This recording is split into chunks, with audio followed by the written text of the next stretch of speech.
Nah, ini ada rencana uji klinis dari 3 produk yang di sini adalah Viradev, Regimun, dan Dialans ya. Nah, sesuai dengan standar WHO untuk pengakuan nasional dan internasional sebagai evidence-based medicine. Ya, nah ini adalah testimoni yang kita lihat beberapa ini tentang Dialans ya, tentang Dialans yang tadi sudah dilakukan pemeriksaan gula darah. Ini testimoni beberapa, ada 3 orang ya, dari Pak Denny, Pak Jimmy, Pak Tri, di mana HbA1c-nya menurun setelah meminum Dialans ya. Jadi ini satu hal yang kelihatannya akan menjanjikan untuk di masa depan untuk pengobatan diabetes. Tapi karena saya dari bidang imunologi, jadi saya akan bicara khusus untuk Viradev dan Regimun. Ya. Mungkin ada slide itunya tadi, slide testimoninya mau diputar dulu ya. Biasanya ya kalau saya kena COVID yang kemarin itu, yang Delta itu saya kena COVID, saya kombinasi. Sampai saya nyatakan gini, apakah ginjal saya bisa terima atau enggak dengan produk tersebut. Maksudnya saya udah minum antivirus saya minum, itu hari pertama 2x8. Bayangkan, sedangkan Viradev hanya 2x1 sudah dapat menyembuhkan loh. Saya pikir Viradev mempunyai prospek yang baik. Jadi kita bisa melakukan untuk pencegahan, tapi juga bisa membunuh virus. Itu suatu cahaya yang bagus sekali. Di tengah kesuraman, ketakutan kita, ketegangan kita dengan diteror oleh COVID ini. Kita harap mudah-mudahan dengan Viradev, kita tidak hidup berdampingan dengan virus, tapi kita bisa enyahkan virus ini. Why not?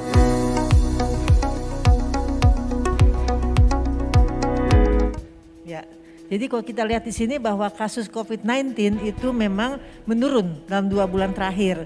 Tapi kita harus waspada ya, ada varian baru yang dapat memicu gelombang baru COVID-19 dan waspada terhadap kasus hepatitis dan penyakit lainnya. Ya kita lihat sekarang sudah ada mutasi yang tadi disebutkan oleh Ibu Kadinkes ya, bahwa ada BA4 dan BA5 dari Omicron. Dan bagaimanapun juga kita tetap harus waspada dengan mutasi tersebut. Ya, coba kita lihat slide berikut ya. Jadi Viradev itu sebetulnya kalau kita lihat sini virus corona tadi kita lihat gambarnya ini masuk ke dalam tubuh ya. Tapi sebelum masuk ke dalam tubuh kita, dia akan berikatan dengan satu reseptor yang ada di dalam tubuh kita namanya ACE2 reseptor. Ya, jadi apapun virus masuk ke dalam tubuh akan berikatan ke dalam tubuh kita. Dalam hal ini corona ACE2 reseptor. Nah, ACE2 reseptor inilah yang akan memudahkan virus masuk, akan dibantu oleh satu yang disebut transmembran protease serin 2 ya. Jadi kerjasama antara ACE2 dengan transmembran protease serin 2 atau disingkat TMPRSS2. Nah, itu akan memudahkan virus masuk ke dalam sel.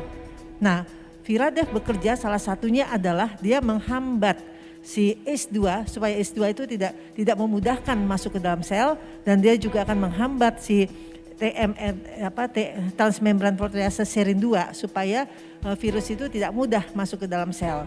Ya, jadi udah 2 hal yang dikerjakan Viradev pada saat mau masuk dan pada saat pas masuk itu dihambat. Nah, kemudian virus itu kalau sudah masuk ke dalam sel, dia akan membelah diri, bereplikasi. Nah, replikasinya ini dibantu lagi oleh enzim yang lain yang kita sebut main protease.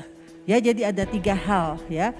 Dia masuk ke dalam sel, dia bereplikasi atau membelah diri. Nah, ini dalam hal replikasi dia akan dibantu oleh yang kita sebut main protease. Nah, dalam hal ini Viradev juga menghambat main protease. Jadi sebelum masuk ke dalam sel, pada saat masuk dan sudah pada saat mau replikasinya dihambat.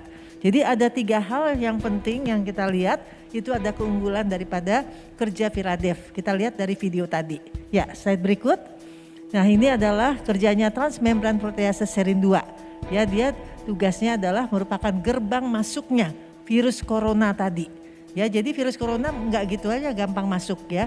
Harus ada reseptornya dulu dalam tubuh kita. Si ACE2 tadi, kemudian ACE2 dibantu oleh transmembran protease serin 2 ya. Nah, ini 2 hal ini yang menyebabkan virus corona akan lebih gampang masuk ke dalam sel untuk bereplikasi.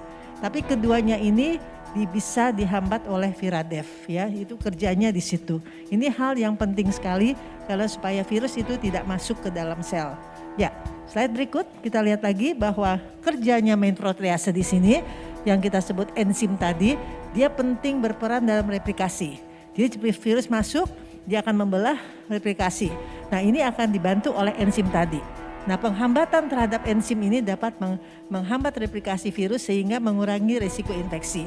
Di Viradef ini salah satunya adalah menghambat kerjanya enzim tadi. Ini mengurangi risiko infeksi. Ya, slide berikut lagi. Nah, apa dampak daripada infeksi corona? Setelah diaktifasi oleh transmembran protease serin 2 tadi, virus corona itu akan masuk ke dalam sel yang saya katakan tadi, kemudian replikasi dengan peran dari main protease, suatu enzim, dan menimbulkan respons imun, termasuk pembentukan daripada sitokin. Kita tahu bahwa sitokin itu adalah suatu protein yang bersifat untuk inflamasi. Nah, terjadilah gangguan keseimbangan imun, ada produksi sitokin yang berlebihan sehingga terjadi peradangan yang hebat.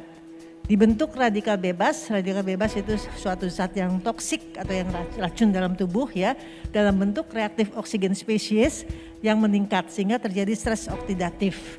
Nah, stres oksidatif yang berkepanjangan ini menyebabkan kerusakan daripada mitokondria, jaringan dan juga organ produksi ATP. ATP itu sumber tenaga ya, sumber energi atau juga energi seluler menurun sehingga fungsi organ dan kekuatan otot menurun. Ini akibat bila mana virus corona sudah menginfeksi tubuh manusia. Ya.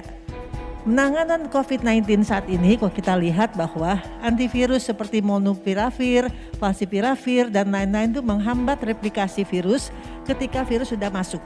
Jadi rata-rata kerja daripada antivirus itu setelah virus masuk ke dalam sel. Dia mencegah pembelahannya, dia mencegah replikasinya, yaitu kerja dari antivirus yang sudah ada. Kemudian kita sering memakai steroid sebagai antiinflamasi dan juga antibiotik untuk menghambat infeksi sekunder.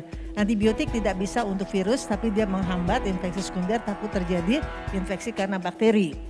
Vitamin, mineral untuk mengatasi stres oksidatif tentu saja banyak dipakai dan simptomatik terapi lainnya misalnya kalau panas misalnya pakai paracetamol. Nah, tapi kalau kita lihat di sini ternyata belum ada produk yang menghambat virus masuk sel dan belum ada produk yang dapat meningkatkan imunitas seluler. Kalau kita hanya lihat daftar di sini. Ya, baik kita lihat lagi pada slide berikut. Antivirus seperti remdesivir, favipiravir hanya menghambat replikasi ya setelah virus masuk ke dalam sel dan tidak menghambat virus masuk ke dalam sel.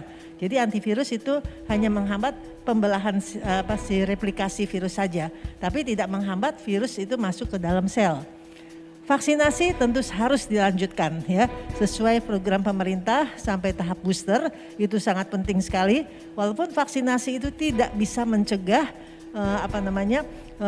tidak bisa mencegah penularan. Penularan tetap terjadi karena apa? Karena sudah terjadi mutasi daripada virus corona. Ya tadi Ibu Dinkes sudah mengatakan sudah ada cucunya, cicitnya ya BA1, BA4, BA5 ya dari Omikron. Kita bayangkan sehingga vaksin tidak seefektif semula. Karena vaksin yang ada saat ini masih berpatokan pada virus Wuhan yang awal nenek moyangnya. Ya, tetapi sekarang sudah berubah.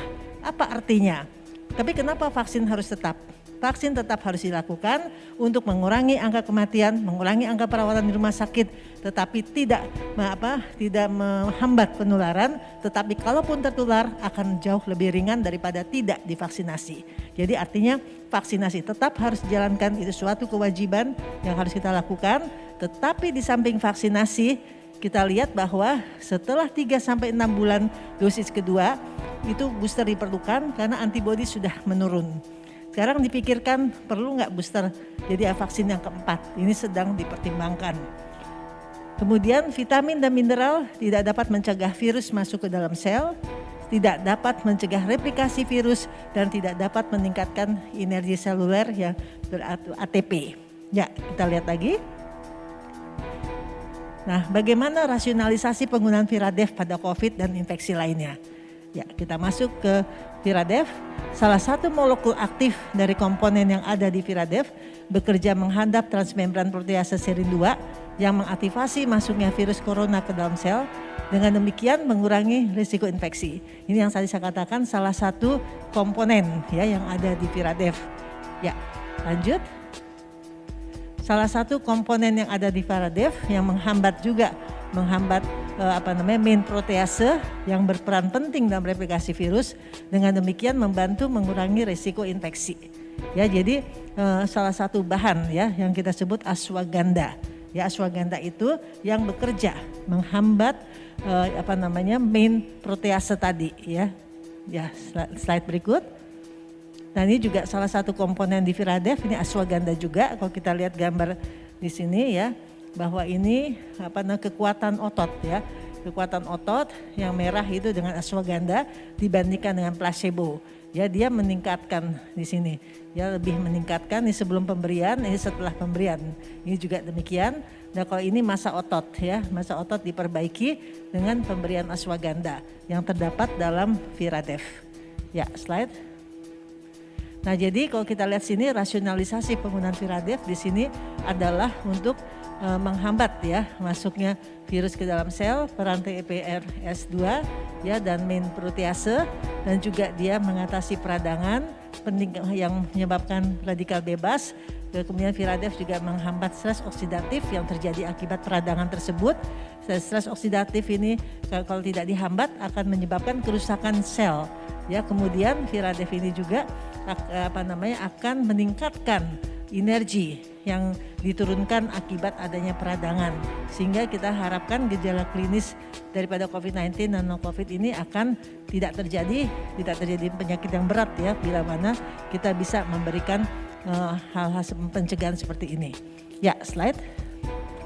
Jadi sebagai expert ya tentunya kita melihat ya bahwa ini ada satu terobosan baru ya yang sangat baik sekali yang kita bisa lihat di sini, bahwa dari penelitian yang dilakukan di Amerika tersebut dia menghambat TMFLS dan main protease sehingga mengurangi risiko infeksi, mengatasi peradangan yang disebabkan oleh badai sitokin, mengatasi stres oksidatif dan meningkatkan energi seluler atau melalui ATP ya. ATP ini ada untuk energi seluler. Biasanya otot-otot itu menjadi lebih lemah bila orang terkena COVID. Ya, slide. Nah, efek antivirus pada Viradef tidak hanya terbatas pada virus corona saja, namun juga pada virus-virus lain seperti HIV, influenza. Nah, jurnal ilmiah menunjukkan bahwa salah satu komponen dalam Viradef yang dapat menghambat enzim main protease dan juga enzim transkripsi ya, yang dapat mengubah materi genetik virus dari RNA ke DNA. Dan juga DNA virus akan terintegrasi dengan DNA manusia dan akan membentuk replikasi virus protein baru dengan peran daripada enzim main protease. Virus akan memperbanyak diri dalam tubuh sehingga menyebabkan gejala klinis. Nah, inilah yang efek pada Viradef menghambat ini semuanya. Ya. Sehingga keunggulannya, kalau kita lihat di sini, keunggulan Viradef adalah menghambat transprotease, juga mengaktifasi virus corona masuk ke dalam sel, menghambat main protease ini ya yang berperan pada replikasi virus dan mengurangi risiko infeksi. Dia juga memiliki antiinflamasi, anti radang, memiliki juga antioksidan yang kuat, meningkatkan energi seluler. Dia menggunakan kapsul salut entrik sehingga penyerapannya maksimal. Jadi artinya tidak terlalu merangsang di mah, tetapi tetap dianjurkan setelah makan ya diberikannya. Kemudian kalau kita lihat semuanya bahwa vaksinasi, protokol kesehatan dan Viradef akan melengkapi untuk kondisi saat ini ya. Jadi saya kira ini satu hal yang bagus sekali kalau bisa dilengkapi. Nah, beberapa waktu lalu saya melakukan umroh Ramadan. Saya juga membawa Viradef dan nyatanya memang pulang juga PCR-nya negatif. Ya. Baik, kita masuk ke Regimun. Apa sih Regimun sebetulnya? Ya, kita lihat di sini bahwa Regimun itu terdiri dari buah beri, strawberry dan yang lainnya, yang namanya belakangnya pakai beri. Jadi kelihatannya kalau kayak gitu aman ya, orang buahnya beri-beri semua. Ya, jadi bermanfaat bagi kesehatan dan penyakit. Nah, ya dia juga mengandung vitamin, mineral, asam folat ya, dan serat, fenolet, ada yang disebut fenolik phytochemical ya, kandungan yang sering dihubungkan dengan aktivitas biologis. Dan yang paling penting adalah dia mengandung antosianin. Antosianin adalah suatu antioksidan yang sangat kuat sekali dan ternyata terdapat di dalam buah yang belakangnya berry, strawberry, raspberry, ya, bilberry. Nah, kita lihat sekarang di sini, tapi berry-nya tuh banyak banget. Tapi ternyata dari semua berry yang ada yang makuberry, black elderberry, blueberry, dan bilberry. Ini yang 4 ini yang paling banyak antosianinnya. Yang berefek imunomodulasi, artinya mengatur imun sistem sebagai antioksidan, antiinflamasi. Dan efek antiinflamasinya dia bekerja melalui MFKB. Ada yang disebut MFKB yang mengatur segala regulasi daripada berbagai macam sitokin di dalam tubuh. Yaitu contohnya sitokin yang ada di inflamasi, interleukin 1B, interleukin 6, TNF-alfa. Itu yang paling banyak bergerak di inflamasi infeksi apapun. Ya, slide berikut. Nah, ini kita lihat gambar bermacam-macam buah beri. Ya, kayaknya kita sering makan ya sebetulnya, tapi kita kan nggak ngeh ya. Nah, tapi kalau dilihat dari sekian banyak, yang diambil hanya 4 karena ini memang yang konsentrasinya paling tinggi untuk antosianin. Jadi intinya adalah antosianin. Nah, ini blueberry, bilberry, elderberry, macuberry. Ya, dan semuanya ini mempunyai efek yang sangat baik, bermanfaat dalam kesehatan, dan itu sudah dikenal pada awal abad ke-19 ya, setelah strawberry. Ya, slide lagi, kita lihat ini regimun, ya, sebab antosianinnya memiliki flavulum ya, atau ada satu ion yang muatan positif itu. Kalau kita lihat di sini gambarnya, semuanya termasuk tanaman polifenol yang kita bilang polifenol. Di dalam polifenol itu ada antosianin, salah satunya itu yang paling di kotak di bawah kotak merah ya. Dia mempunyai sifat antioksidan yang kuat sekali lagi, tapi juga ada antiinflamasi, antikarsinogenik, antidiapogenik ya, antidiabetik, dan neuroprotektif. Tapi yang menonjol di sini adalah antioksidannya. Ya, slide berikut. Nah, ini ini bilberry ya, yang kita sebut bilberry. Ya, jadi efeknya semuanya tetap antosianin ya. Dia mengurangi antiinflamasi pada tubuh kita semua, dan juga dia eksperimen pada kultur sel model inflamasi, dia sebagai antiinflamasi terutama yang dipicu oleh TNF-alfa ya. Ya, slide berikut. Ini adalah macuberry, mirip-mirip dengan black elderberry atau bilberry ya. Jadi sebetulnya telah lama digunakan oleh suku Indian ya, yang tinggal di Chili berabad-abad sebagai obat tradisional mengobati demam, nyeri sendi, faringitis, penyembuhan luka, dan diare. Ya, jadi sebetulnya obat-obat tradisional seperti ini sudah banyak digunakan dari zaman dulu. Ya, slide berikut. Nah, ini ada yang 4 tadi ya, diambil 4 karena kandungan antosianinnya paling tinggi di antara semua kandungan buah beri. Ya, slide berikut.